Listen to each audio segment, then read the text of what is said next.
Bonjour Gilles Thomas d'ODH TV, c'est Mike Aldébaran. Bonjour à toi. Bonjour Mike. Bonjour.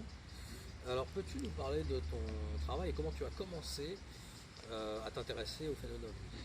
Eh ben, j'ai commencé, je suis tombé dans la marmite étant petit, comme pas mal d'ufologues. Donc c'était vers l'âge de 5-6 ans. Il y avait l'émission Mystère qui passait à la télé sur TF1. Et bon, comme mes parents ils s'intéressaient au mystère et à l'ufologie, c'est une famille on va dire de témoins, Mhm. sur ce côté maternel. L'oncle a été témoin, le grand-père a été témoin, ma mère a été témoin aussi. Donc il y avait un certain intérêt pour l'ufologie déjà dans la famille. Donc mystère, et puis j'avais très peur de la musique du générique de l'émission Ah Mystère. oui, Ouais, moi j'adorais. ouais. Ouais. Maintenant j'adore par contre, hein. Mais à l'époque j'avais la trouille quoi. Ouais. Et donc par la suite, adolescent, il y a eu X-Files à la Oui, télé, il y avait aussi Au-delà du réel après X-Files. exact. Et j'ai commencé à lire comme les magazines genre Factor X. Ah, Factor X. Voilà, les dossiers OVNI, les cassettes VHS. Mais avant il y avait des cassettes, hein. Oui. Avant quoi. Et puis en 1999, j'étais en vacances dans les Alpes d'Haute-Provence avec mes parents, à Gréoux-les-Bains. Et pas loin de Gréoux-les-Bains, il y a Valensole. Mhm. Ah oui. Et j'ai été tenté d'aller sur le terrain. Alors j'ai eu une mauvaise expérience avec l'office du tourisme de Gréoux-les-Bains, parce que moi j'étais un innocent, je savais pas que enfin si, je savais qu'on en rigolait. Je suis allé me renseigner à l'office du tourisme de Gréoux-les-Bains. La bonne femme elle s'est foutue de ma gueule, quoi. Moi, j'ai demandé il est où le lieu de la trace à Ouais. Valensole De Monsieur Mass, de Monsieur Mass, effectivement. 1er juillet 65. Tout à fait, C'est un cas très intéressant. exact. Donc L'école. je suis allé à la librairie de Valensole. La personne m'a très gentille. Alors là, à Valensole, c'était ok, hein. Ils m'ont dit oui, la trace elle est par là, mais il y a une sorte de jeu de traces à Valensole. Ouais. Et donc ils m'ont photocopié l'article de presse d'époque, que j'ai toujours dans mes archives. Donc voilà.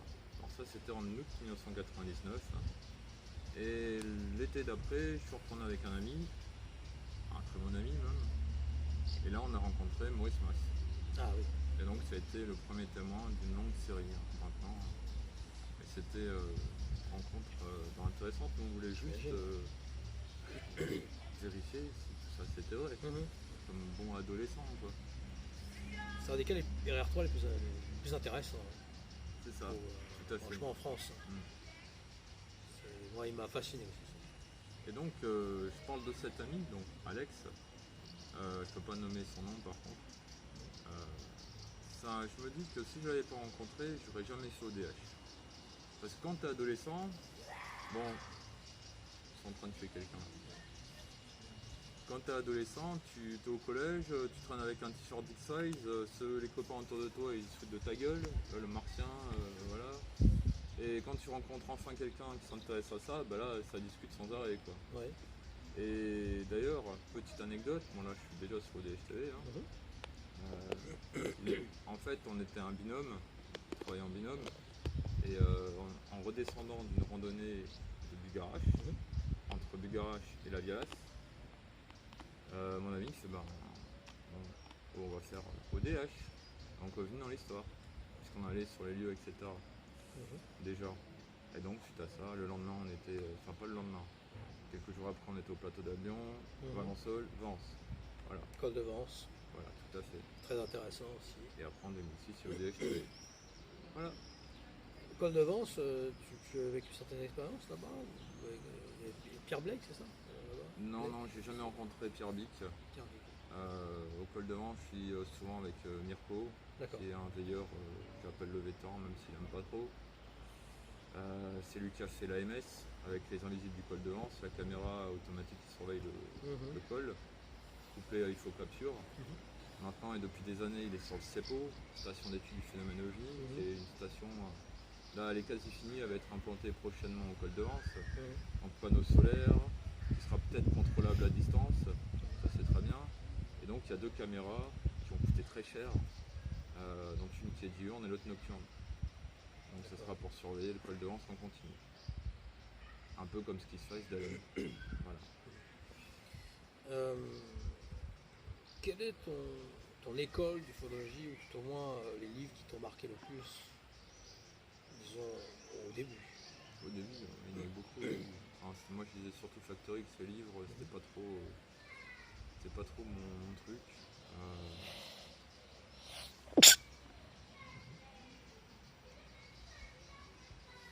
D'accord, c'était plus. Et après, par la suite, plus les livres? Oui, après ça a été les livres. Hein. Bon, des livres qui m'ont marqué, ils sont plus récents. C'est La science confrontée à l'inexpliqué, de Ranch Skywalker dans l'Utah. Oui, ah oui, c'est intéressant. Et aussi les livres de Rémi Fauchereau, c'est-à-dire Recueil d'observations d'Eugène en Lyon. Et bien sûr, bon travail. Bien sûr, le dernier livre d'Éric Zurcher. Alors, Éric Zurcher, tu as été le seul en France à mettre en avant son travail. Il a fait plusieurs vidéos. Qu'est-ce qui t'a amené à découvrir Éric Zurcher? Qu'est-ce qui t'a intéressé justement dans son travail qui se rapproche de Jacques Vallée? Il a sa cuisine à lui. Tu peux nous parler un peu d'Éric Zurcher? Alors Éric Zurcher, je l'ai connu dans le cadre des mémoires de l'ufologie. Donc c'est des interviews d'ufologues qui ont fait un travail de courte ou de longue durée en ufologie française, même francophone, qui a commencé donc en décembre. Enfin, j'en ai interviewé déjà avant, mais officiellement a commencé en décembre 2011 avec le Sceau. Et donc, comme j'ai interviewé un peu tout le monde, j'avais interviewé Michel Langard de Rano Stress du côté d'Aix-en-Provence, Alain Lecairn aussi de l'IMSA, que tu vas connaître. Et comme j'étais aussi, je parlais avec le CRON, le Centre de recherche ufologique niçois, qui est administré actuellement par Philippe Mazot. Ils m'ont dit tu devrais aller interviewer Éric Zurcher. Donc ils m'ont donné les coordonnées et en mars 2012, il y a eu la première interview avec Éric. Tout qu'il n'en avait pas fait depuis très longtemps, il en faisait quasiment pas. Effectivement. Il était vraiment en avance sur son temps. Son livre surtout il est énorme parce qu'il y a des statistiques à la fin. Voilà. Chose qui est rare. Dès 78, il faisait ce travail-là. Donc c'est vraiment très intéressant. Jean Sider, tu vas peut-être faire quelque chose bientôt. Peut-être, oui, peut-être. C'est peut-être pas cette année en 2019, peut-être en 2020. Je vais essayer de l'interviewer pour toujours le cadre des mémoires de l'ufologie. Mais pour revenir à Éric Zurcher, oui, il y a énormément d'interviews parce qu'il est devenu un ami au fil du temps. Et c'est vrai que tout le travail qu'il réalise, parce que finalement c'est le spécialiste, il faut l'admettre, des rencontres rapprochées du troisième type en France. Il a aussi coécrit Eugénie et Conscience. Oui. Dernièrement, il était au congrès. Exact. Il était au congrès des réalités invisibles à Lens, dans l'Aisne, avec Jean-Jacques Jaya, que j'ai aussi interviewé dernièrement, qui lui aussi est un grand ufologue que je reverrai en 2019 aussi. Mais Eric, oui, c'est quelqu'un, il faut lire ses livres. Et bon, ça peut être dur pour certaines personnes, parce qu'il y a des mots compliqués aussi. Les Ulvilles, l'ostentation, il fait tout un rapprochement entre la mythologie. Et aussi la culture actuelle, avec le film Iron Man, pour l'affaire de Saint-Zénon au Québec. Non, c'est une démarche aussi presque métaphysique. Il y a une profondeur en fait, ufologie qui est différente, mais qui des fois a été vue à la marge, mais en fait qui pour moi est une des plus importantes peut-être. C'est un ufologue de terrain surtout. C'est ça aussi. Je trouve que le plus important c'est de s'intéresser aux ufologues de terrain. Ce que tu fais toi aussi beaucoup et que peu font. Tu vas dans toutes les régions, quoi. Tu fais beaucoup de régions. Quoi. Oui, c'est pour ça. Que le public voit ce que c'est. Par région, les cas par région. Tout à fait. Tu peux nous parler de certaines choses que tu vas mettre en place ou que tu aimerais faire pour ODH-TV? Je vais pas te sortir le programme jusqu'à 2021, parce que je le connais, mais bon. ODH-TV va continuer dans les vidéos. Si pour les 15 ans il y a quelque chose en 2021, donc il y aura un reportage sur le backstage d'ODH-TV, c'est-à-dire ce qu'il y a derrière. D'accord. Voilà. Comme un time-lapse sur un montage. Avec les heures qui défilent. Non, mais voilà, c'est pour montrer comment.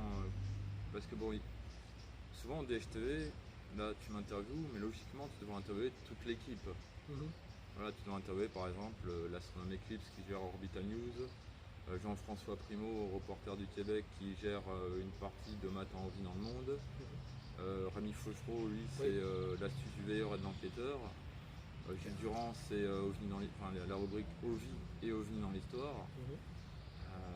Après, il y a les compositeurs aussi, des génériques, des musiques, comme Black Box et Jacobin.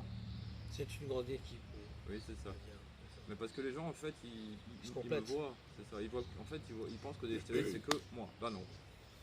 Là, il y a toujours du monde. Il y a beaucoup de choses. Il y a aussi le site internet, odhtv.fr. Jessica, c'est celle qui s'occupe des fiches de lecture. Donc il y a eu OVNI en Pologne, enfin UFO over Poland, c'était avant qu'ils sortent en français. Donc elle a traduit UFO over en Pologne en français pour la fiche de lecture. Comme elle a traduit dernièrement UFO over Romania pour la fiche de lecture. Mais ça reste un livre en anglais, quoi, celui-là, Romania, quoi. Donc OVNI en Roumanie, pour ceux qui ne parlent pas anglais.